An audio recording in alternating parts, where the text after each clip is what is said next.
What's up, everybody? It's your boy Taylor Grant here with Bellator Claims, and I got a freaking amazing guest on today. I've been asking him to come onto the podcast for years. That's not true, but I asked him, and he said yes. And I'm super happy to welcome Justin Dant of Sutterberg Roofing. Cool story behind the name that I actually just totally found out myself. But we're just going to be talking about some of the stuff on the denial of the day, which includes maybe some crazy, outrageous, absurd denials, but mostly what I really want is like some of the biggest victories that Justin has had, some of the learning lessons, because we've all had those. And then also, like, who is Justin behind the scenes, behind the facade of all the work and the things that we do? Like, we are actually humans, believe that or not. And so I want to know who Yeah. Justin really is after all of that stuff is kind of pulled away. Justin, how are you, my brother? Good, man. Good, man. Thanks for having me on. Yeah, for sure. Welcome to the spring edition of Denial of the Day. Happy to have you as my guest. And I'll just dive in. And as we were discussing before we hopped on here, is like, I thought Soderberg was a family name, and you corrected me. So tell me more about the name of your company and how that came about. Yeah. So when I first moved to Colorado, I moved to an area right above Horsetooth Reservoir in Fort Collins. Yeah. And my street name was actually Soderberg Drive. Oh, And in my backyard, there was a little area. It's like an open range area, and it's called Soderberg Open Space.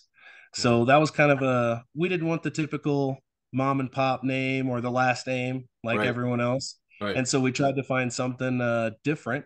And Stephanie, my wife, she's like, why don't you just name your company after your street? And Yeah. no lie, Sutterberg Roofing. That's how it happened. How long have you guys been in business? So this is our 12th year, going on 12 right now. So 11 total. So this is our Yeah. 12th season doing roofing. Nice, man. Yep. And so walk me into kind of like the realization that you had to get into roofing. Like, what did that look like as far as getting you into the roofing side of the business? So I kind of just fell into it. My dad and my brother both were in roofing. We did real estate up until 2008 market crash. Hmm. And then we found something different that always pays, which insurance.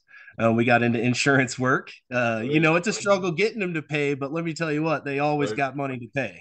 Definitely they do. Um, so yeah, that was how we kind of just I kind of fell into roofing 2008 doing the insulation, the blown in insulation. Okay. Obama had a credit for that, and it was with Owens Corning, the Okay. blown in insulation stuff. And I started Yeah. with Aspen Contracting in Lee Summit.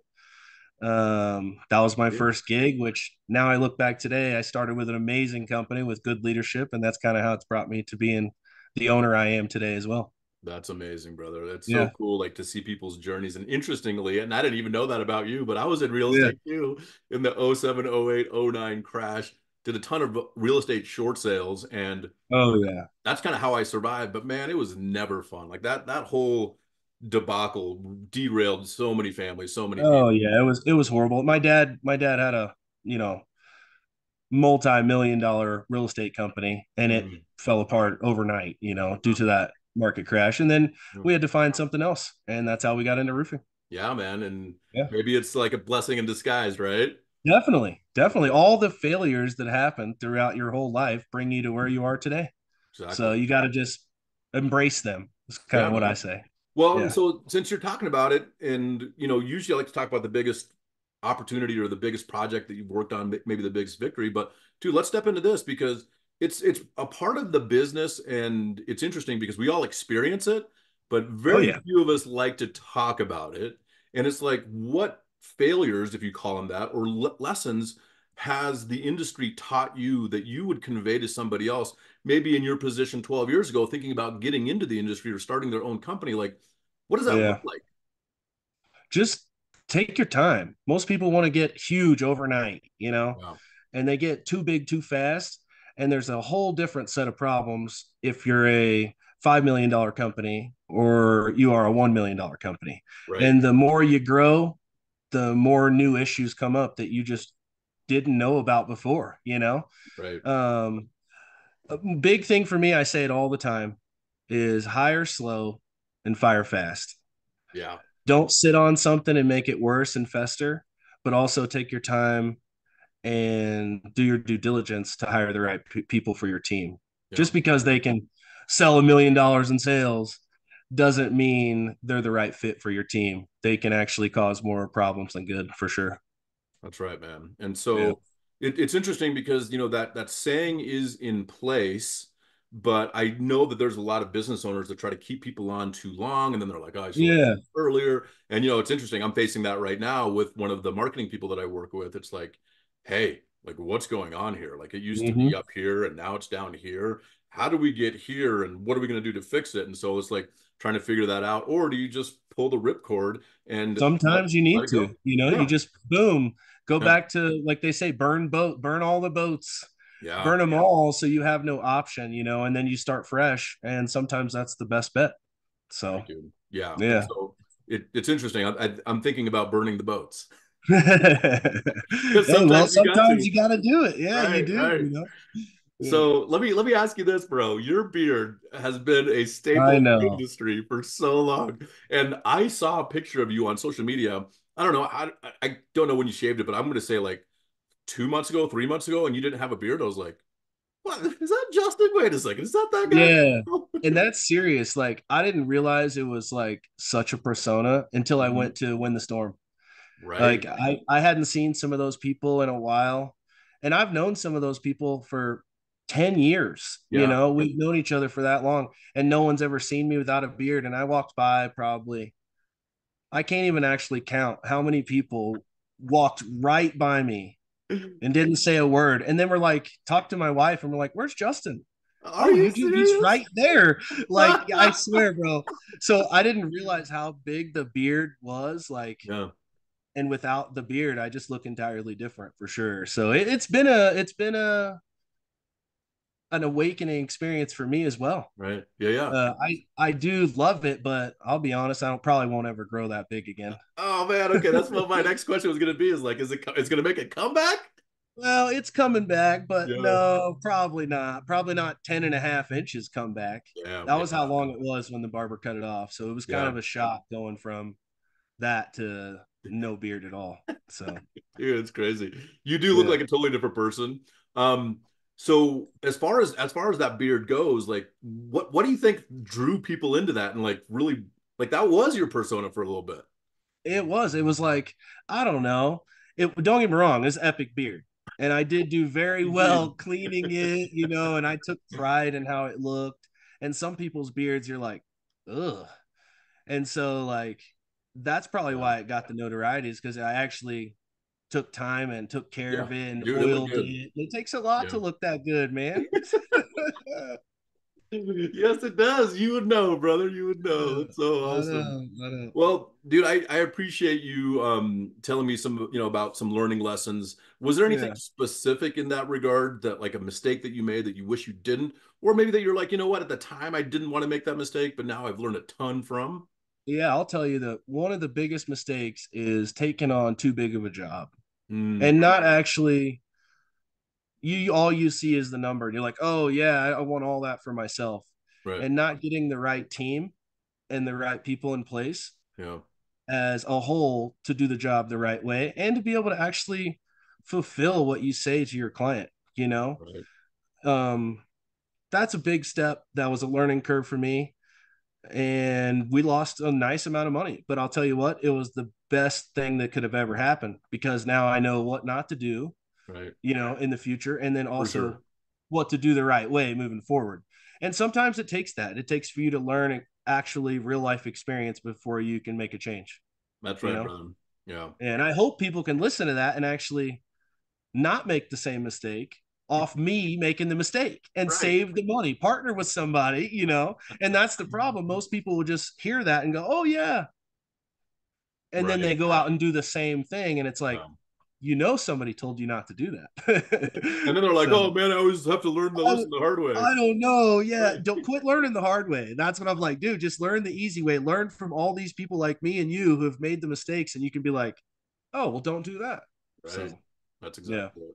So let's kind of switch gears and talk about like what has been one of your biggest opportunities, one of your biggest victories. Biggest opportunity for me is helping people. Bless you. Thank you. Is helping people. I'm a people person. I Yeah, really am. I love our team. I love their families. I'm really into watching other people succeed. That's what drives me, dude, that's is great. literally writing those big checks. And And don't get me wrong, I make the same amount of money, but that's not what drives me is money.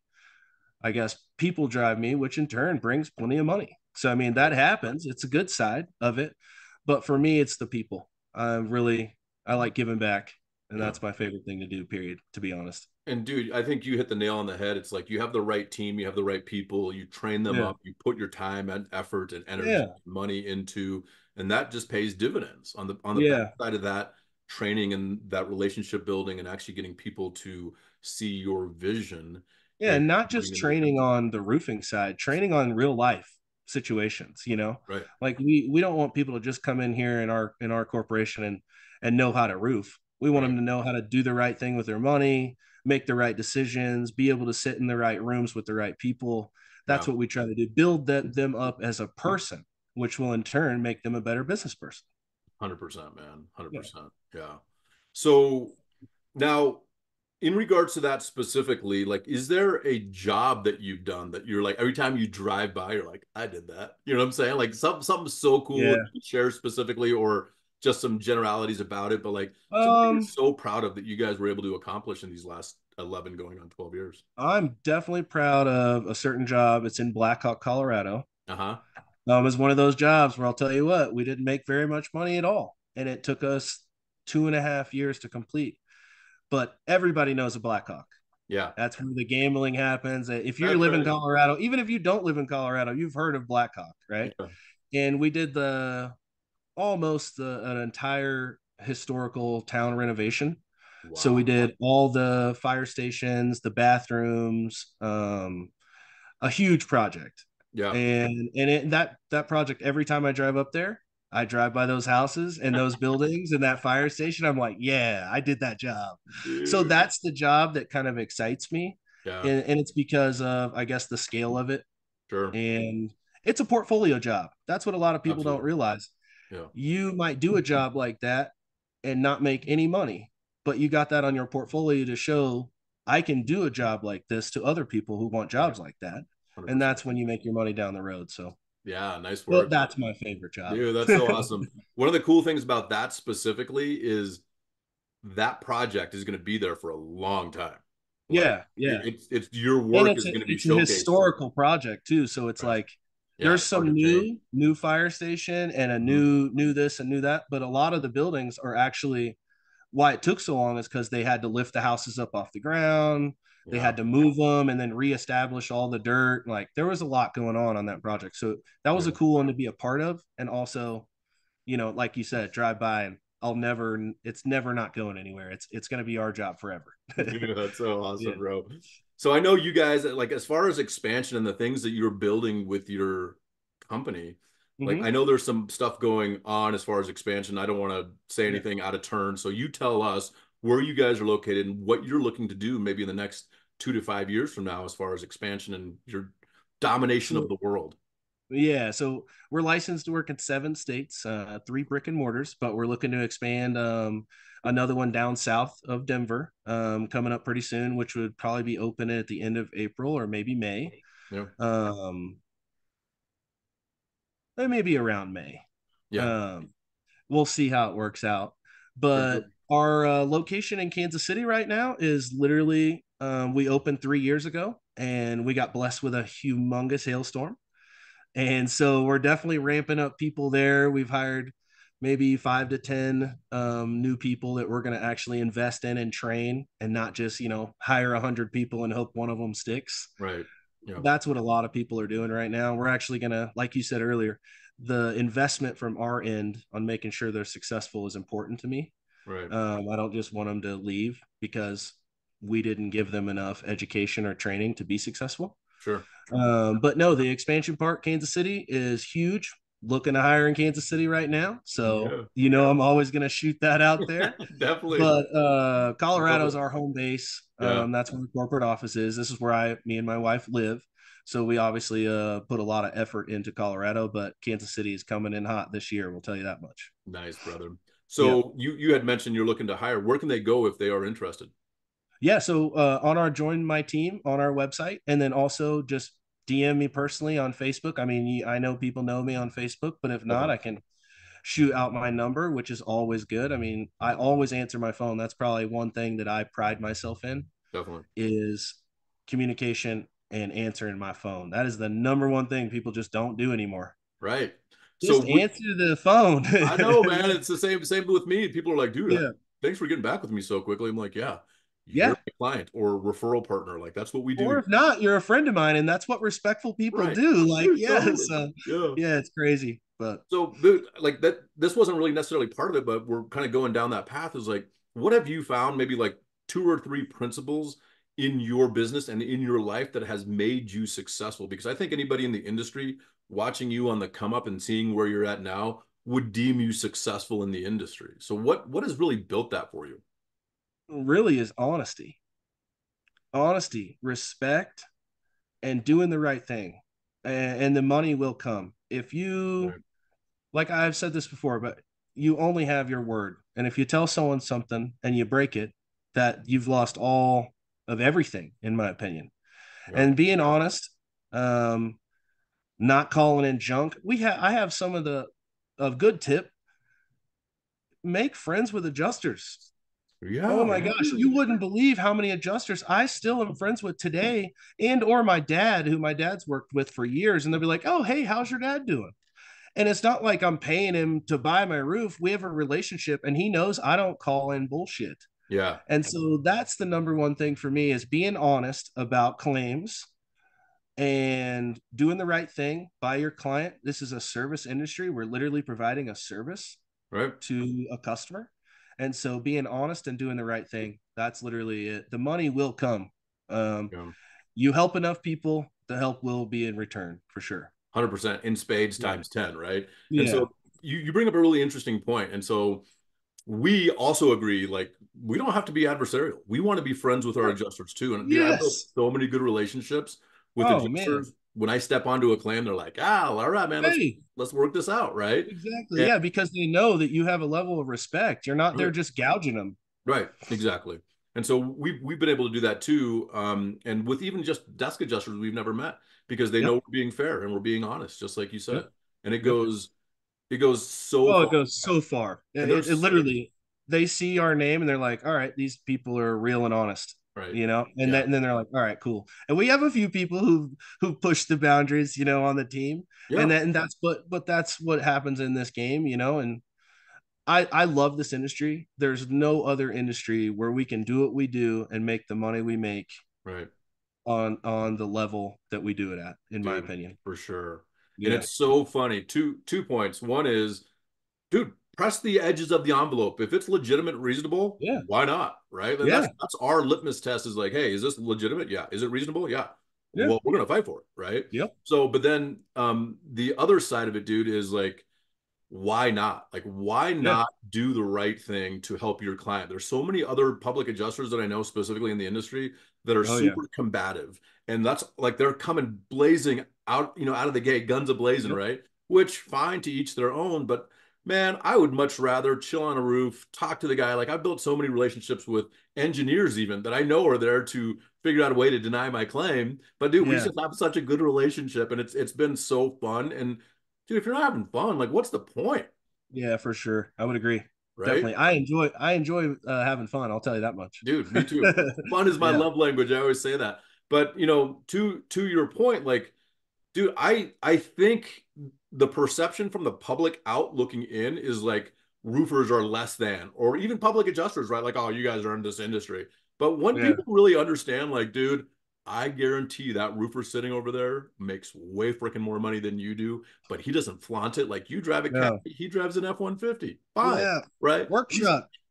kicking your ass, right? And people Yeah. just don't really even realize that, dude. It's like an No, they don't. undercover industry where people are just crushing it and doing Yep. well. And I'm Yep. happy for you, brother. That's awesome. So Yeah. in the years that you've been in the business, has there been any like one or two like absurd claims, denials, funny, anything like that that has occurred to you with a claim that you've encountered in your company? Oh yeah, definitely hundreds of them. Yeah, tell me one or two of them, like just like the most Just absurd denial. oh man, I mean, You're like going through your Rolodex in your mind. Yeah, I'm like, man, there's so many. I don't know why, but I'm really good with wood shake. I've had a couple of Yeah. wood shakes that were like golf ball holes right through the wood shake to the decking.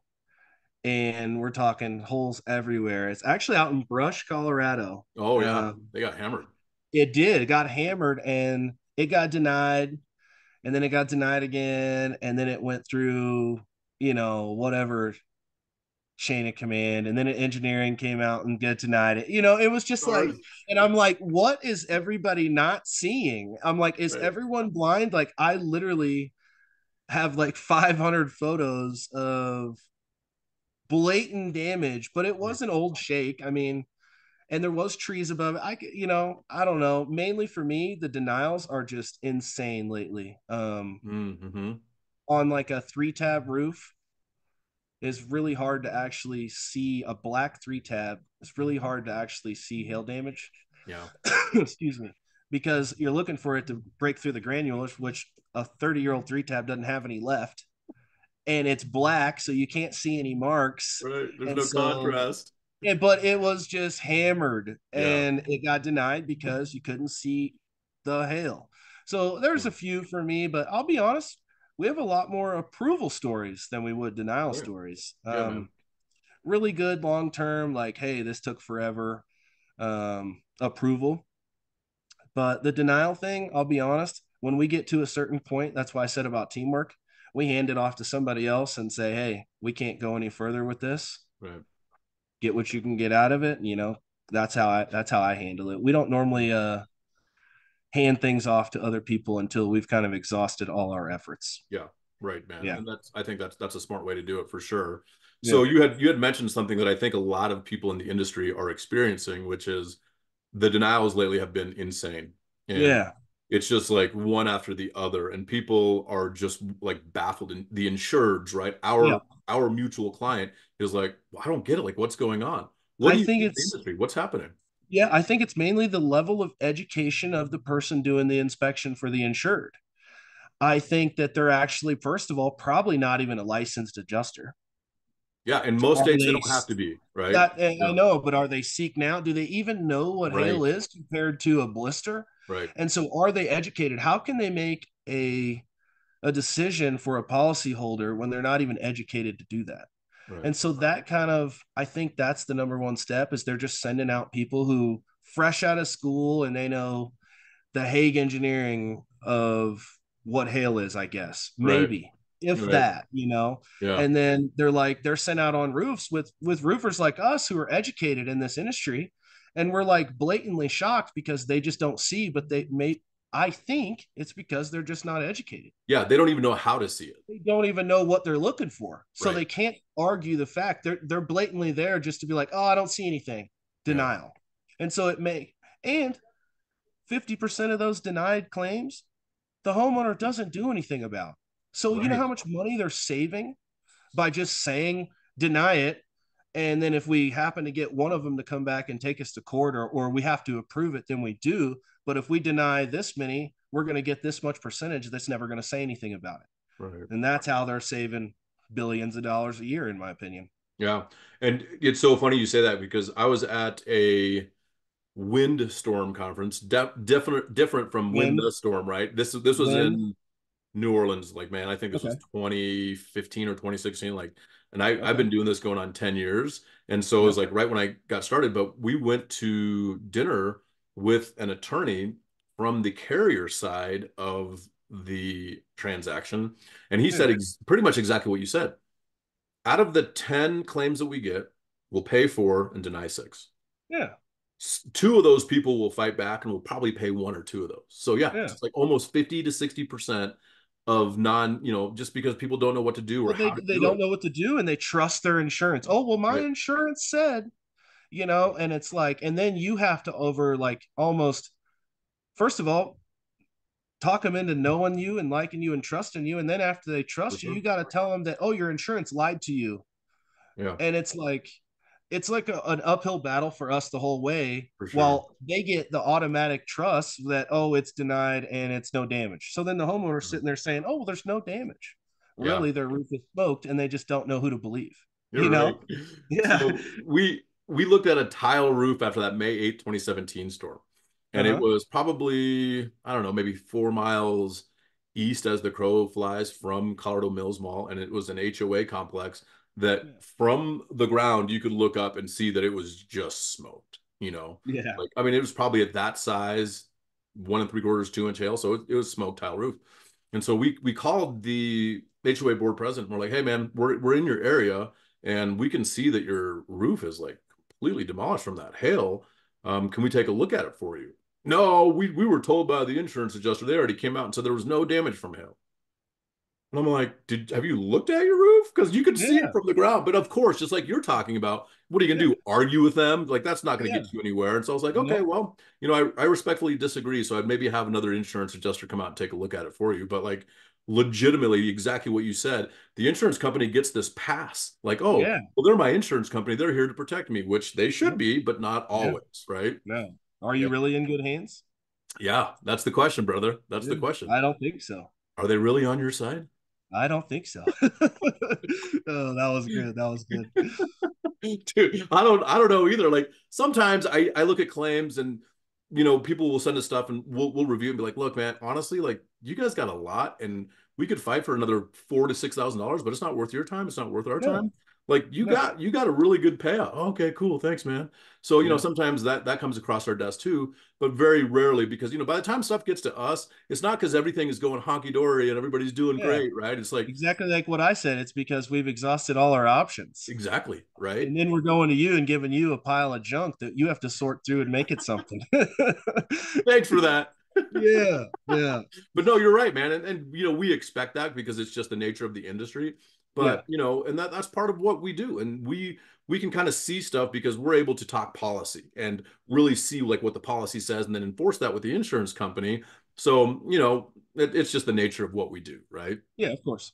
Right, man. So let's move on to something that really I truly and deeply care about is who are you behind all of this? Behind the work and behind the podcast that we do and the social media and all this other stuff, man. Like, who is Justin Dan? Man, that's a loaded question. Uh but no, Without the beard. Who is I Justin Dan know, without the I beard? know, I know. I'm honestly same thing with people. I'm a family person. I'd rather just get off work and go home, sit at the house, eat a good home cooked meal, Yeah. and chill out with my wife, not do too much. Yeah. Now on the weekends, I'm down to get out a little bit. I do love me some shoes. I'm a really big shoe addict. I got a Yeah. lot of shoes. I think that's well known, maybe a little bit from some people. Right. For sure.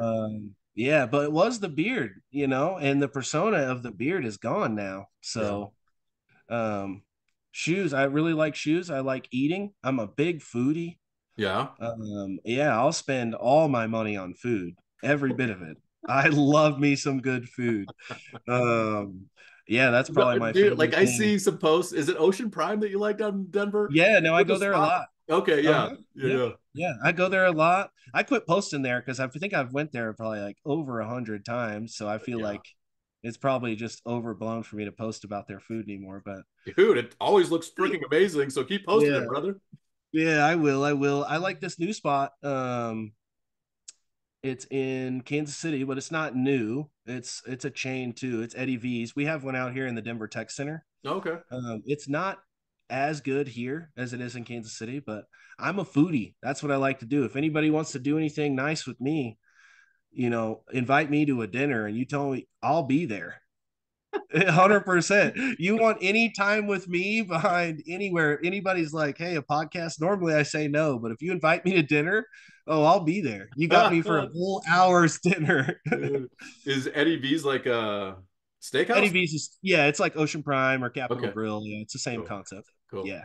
definitely try it out. It's in the tech center. It's really nice. Okay, dude, that's Yep. that's a Yep. good note. But so as we wrap this up, brother, what would you tell people in the marketplace that they should know, they should avoid? Like just any last words of wisdom that they could part with? Mm, really just know your role. And if you don't do that job, delegate. I guess I'm good at delegation. So even though I own the company, I don't do a lot of roles in the company as good as other people can do. Yeah. And so you got to know what you're good at and what you're not good at.